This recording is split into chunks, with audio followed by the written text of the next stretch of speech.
High সবাইকে, welcome back to our mini blog. তো সিজনের প্রথম বিয়েবাড়ির নিমন্ত্রণটা আমি পেয়েই গেছিলাম, তাই সন্ধ্যায় দুজন মিলে সাজুগুজু করে নিয়েছি। চলো এবার যাব বিয়ে বাড়ি।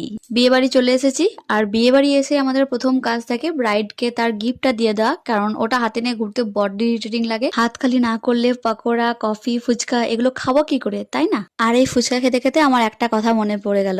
ছোটবেলায় যখন মা বাবার সঙ্গে বিয়ে বাড়ি যেতাম, তখন ফুচকার স্টোরে যদি ফুচকা বেশি খেতাম, তাহলে মা বলতো বেশি ফুচকা খাস না, তাহলে পেটটা ভরে যাবে, তখন আর বাকি খাবারগুলো খেতে পারবি না। আর ঠিক সেটাই হতো, ফুচকা খেয়ে এত পেট ভরে নিতাম যে অন্য আর খাবারগুলো খেতে ইচ্ছেই করতো না আমার।